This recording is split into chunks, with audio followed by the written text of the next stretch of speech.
ओम नमः शिवाय। नमस्कार दोस्तों, स्वागत है आप सभी का हमारे चैनल भक्ति ज्ञान में। दोस्तों, आज मैं आपको शिव महापुराण की कथा सुना रहा हूँ। आप सभी भक्तजन इस कथा को श्रद्धा पूर्वक मन लगाकर सुने।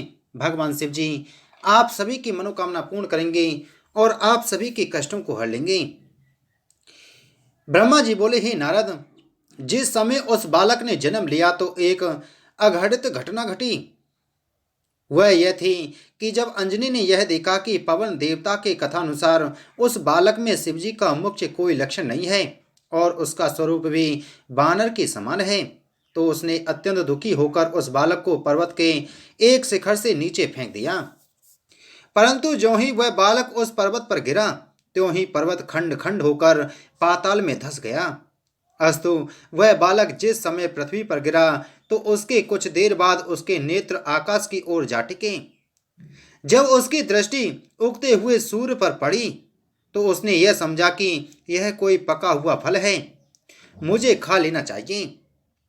इस विचार के आते ही वह बालक सूर्य को निगलने के लिए आकाश की ओर बड़े वेग से चला। ठीक उसी समय जबकि वह बालक सूर्य को निगलने के लिए आगे बढ़ रहा था, राहु देवता भी सूर्य को निगलने के लिए उसी ओर जा रहे थे।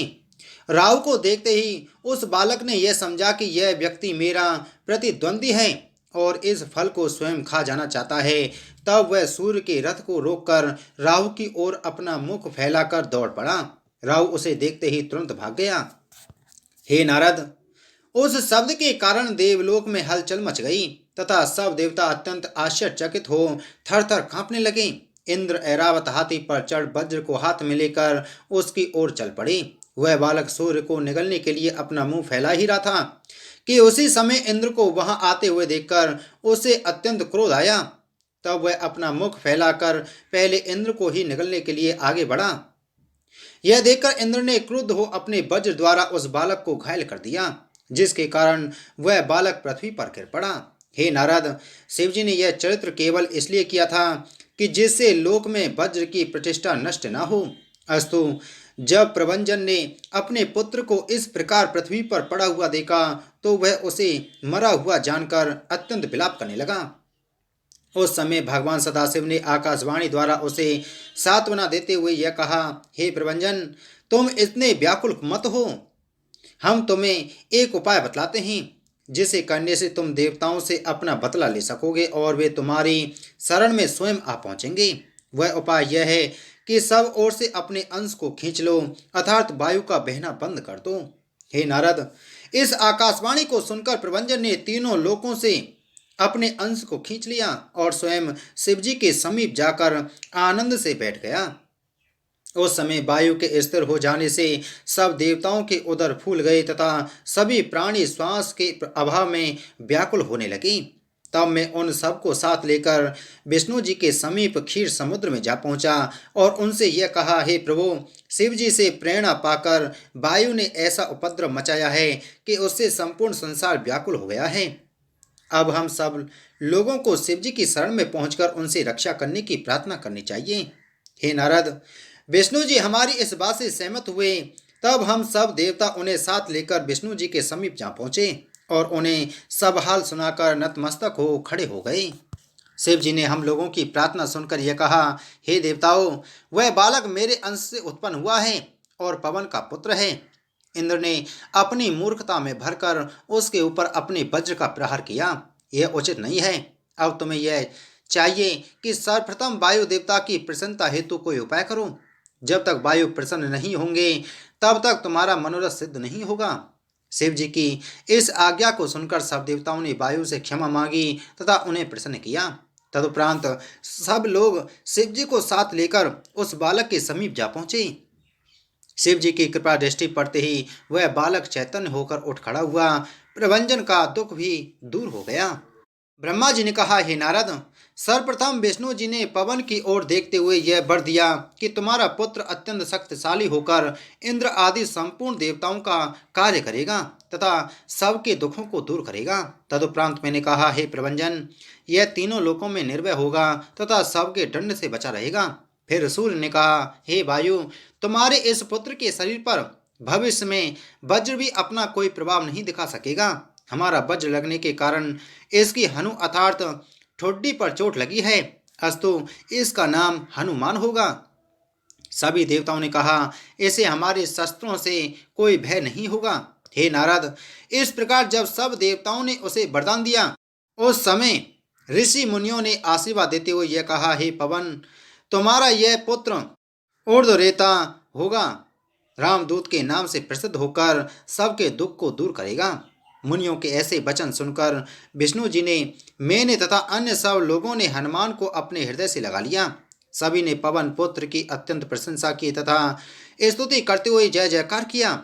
उस समय शिव जी ने सब लोगों को संबोधित करते हुए यह कहा, हे देवताओं तथा ऋषियों, रामचंद्र जी का कार्य करने के लिए हमने यह वानर का अवतार लिया है। शिव जी पवन से बोले, हे वायु, हम तुम्हारे पुत्र की हर समय रक्षा करेंगे। इतना कहकर शिव जी तथा अन्य सब देवता अंतर्ध्यान हो गए। ब्रह्मा जी बोले, हे नारद, सब देवताओं के अंतर्ध्यान हो जाने पर वायु हनुमान को गोद में उठाकर अंजनी के पास ले गया तथा उन्हें अंजनी के गोद में देकर सब वृतांत कह सुनाया। उस समय अंजनी ने अत्यंत प्रसन्न होकर हनुमान को अपने स्तनों से दूध पिलाया तथा केसरी ने भी अत्यंत आनंद मनाया। उनकी बाल लीलाओं को देखकर अंजनी तथा केसरी अत्यंत प्रसन्न रहा करते थे। कुछ दिनों में ही हनुमान इतने बलिष्ठ हुए कि वे कभी पृथ्वी से उड़कर आकाश में चले जाते और कभी वायु तथा सूर्य के पास जाकर खेला करते थे। कभी वे आकाश गंगा में स्नान कर उसमें अपनी पूंछ को इस प्रकार फटकारते थे कि वह पृथ्वी पर आ जाती थी। उनके ऐसे चरित्रों को देखकर देवता तथा मुनि अत्यंत आश्चर्य किया करते थे। हे नारद, एक दिन हनुमान मुनियों के आश्रम में गए, परंतु उन्हें कोई पहचान न सका। उस समय सब ऋषि मुनि उनके पराक्रम को देखकर यह विचार करने लगे कि भला यह अपार बलशाली बालक किसका पुत्र है। जब इसकी अभी से यह दशा है तो आगे चलकर यह ना जाने क्या करेगा। अस्तु उन ऋषि मुनियों ने परस्पर यह निश्चय किया कि इसे ऐसा शाप दें जिसके कारण यह अपना बल भूल जाए और हमें किसी प्रकार का कष्ट ना पहुंचा सके। अतः मुनियों ने हनुमान को यह शाप दिया, हे मूर्ख वानर पुत्र, तुझे अपनी शक्ति पर इतना अहंकार है कि तू उचित अनुचित का कोई विचार नहीं करता। हम तुम्हें यह शाप देते हैं कि तू अपने बल को भूल जाएगा और जब तक कोई तुझे याद नहीं दिलाएगा तब तक तेरी सामर्थ्य प्रकट न हुआ करेगी। हे नारद, मुनियों के इस शाप पर हनुमान ने कोई विचार नहीं किया, परंतु तभी यह आकाशवाणी हुई, हे मुनियों, तुमने हनुमान को ऐसा शाप देकर अच्छा नहीं किया। यह साक्षात शिव जी के अवतार हैं और रामचंद्र का कार्य करने के निमित्त प्रकट हुए हैं। अब बताओ कि विष्णु जी के कार्य को कौन कर सकेगा। तुम्हें उचित है कि अपने इस शाप को शीघ्र खंडन करो, अन्यथा तीनों लोक दुखी हो जाएंगे। हे नारद, इस आकाशवाणी को सुनकर मुनियों ने हनुमान जी के वास्तविक रूप को पहचाना। तब उन्होंने उनकी बहुत प्रकार से प्रार्थना करते हुए यह कहा, हे शिव जी के अवतार हनुमान जी, आप हमारे अपराध को क्षमा करें। अब हम आपसे शाप का इस प्रकार खंडन करते हैं कि जब तक आपकी भेंट रामचंद्र से न होगी तब तक आप अपने बल को भूले रहेंगे। अब आप सूर्य के पास जाकर विद्या सीखें, इससे आपका तथा आपके द्वारा संपूर्ण संसार का कल्याण होगा। हे नारद, मुनियों की यह बात सुनकर हनुमान अपने माता पिता के समीप लौट आए और उन्हें सब हाल कह सुनाया। तदुपरांत वे उनसे आज्ञा प्राप्त कर सूर्य के समीप जा विद्या पढ़ने लगे। कुछ दिनों में जब वे संपूर्ण विद्याओं में पारंगत हो गए तब उन्होंने सूर्य से गुरु दक्षिणा मांगने के लिए कहा। उस समय सूर्य ने उन्हें शिवजी का अवतार जानकर स्तुति करते हुए इस प्रकार कहा, हे हनुमान, मैं आपके मुख्य स्वरूप को जानता हूँ। मैं यह चाहता हूँ कि आप पंपापुर में जाकर रहें। वहाँ बाली तथा सुग्रीव नामक दो भाई रहते हैं। उनमें सुग्रीव मेरा पुत्र है। आपको उचित है कि आप पंपापुर में रहकर सुग्रीव का पक्ष लें, वहीं आपकी भेंट रामचंद्र जी से हो जाएगी। मुझे यही गुरु दक्षिणा चाहिए और यही आप देने की कृपा करें। सूर्य के मुख से यह वचन सुनकर हनुमान एवं मस्तु कहकर अपने माता पिता के पास लौट आए और उन्हें सब वृतांत कह सुनाया। अंजनी एवं केसरी ने कहा, अब तुम अपने गुरु की आज्ञा का पालन करने के निमित्त पंपापुर में जाकर रहो, क्योंकि जिस कार्य के लिए तुम्हारा अवतार हुआ है वही कार्य करना तुम्हें सब प्रकार से उचित है। माता पिता के ऐसे वचन सुनकर हनुमान को अत्यंत प्रसन्नता हुई। ब्रह्मा जी बोले, हे नारद, माता पिता की आज्ञा पा उन्हें प्रणाम करने के उपरांत हनुमान पंपापुर को चल दिए। कुछ देर बाद वे पंपापुर में पहुंचे। वहां जाकर जब उन्हें यह ज्ञात हुआ कि सुग्रीव अपने घरेलू विवाद के कारण ऋष्यमूक पर्वत पर जाकर रहने लगे हैं, तो वे वहीं चले गए तथा सुग्रीव के साथ रहने लगे। जिस समय सीता के वियोग से दुखी रामचंद्र और लक्ष्मण उस पर्वत के समीप पहुंचे, तब वे आगवानी करके उन दोनों को सुग्रीव के पास ले आए और उनमें मित्रता स्थापित कराई।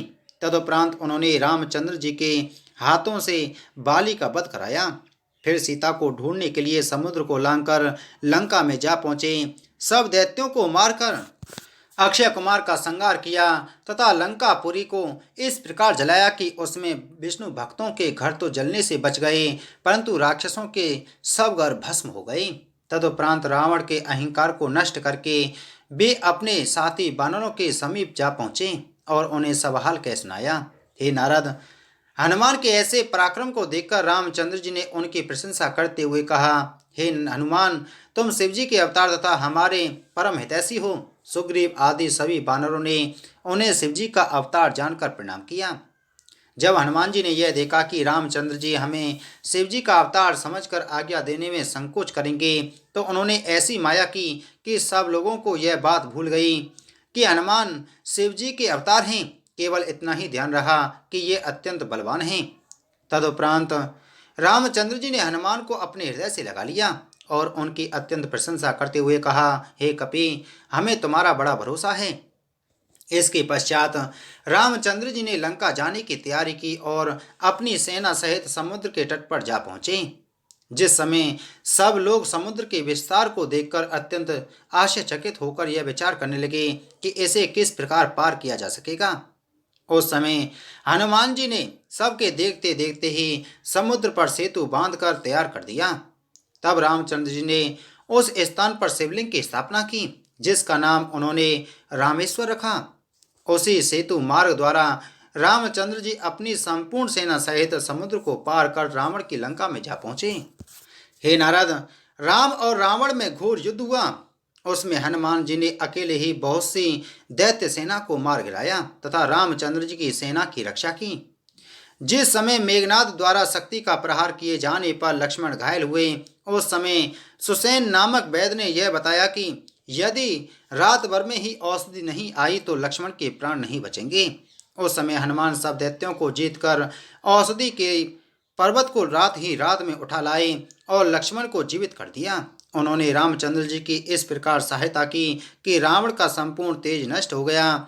जिस समय अहिरावण राम तथा लक्ष्मण को पकड़कर पातालपुरी में ले गया, उस समय रामचंद्र जी द्वारा स्मरण किए जाने पर हनुमान ने पातालपुरी में पहुंचकर अहिरावण की भुजा उखाड़ी और रामचंद्र तथा लक्ष्मण की प्राण रक्षा की। रावण को जीतकर रामचंद्र जी जब सीता को लेकर अयोध्या लौटे, तो उस समय हनुमान जी भी उनके साथ अयोध्या जा पहुंचे और जब तक रामचंद्र जी इस लोक में रहे तब तक उनकी सेवा में संलग्न रहे। इस प्रकार हनुमान जी ने अनेक चरित्र करके दैत्यों का वध किया तथा भक्तों को आनंद पहुंचाया। इस चरित्र को जो कोई सुनता अथवा सुनाता है, उसे दोनों लोकों में अत्यंत आनंद प्राप्त होता है। बोलो शिव महापुराण की जय। बोलो शिव शंकर भगवान की जय। तो दोस्तों, उम्मीद है आपको कथा अच्छी लगी होगी, तो वीडियो को लाइक करें, वीडियो को ज़्यादा से ज़्यादा शेयर करें। अगर आप हमारे चैनल पर पहली बार आए हैं तो चैनल को सब्सक्राइब कर बगल में घंटी के बटन को जरूर दबाएं। ओम नमः शिवाय।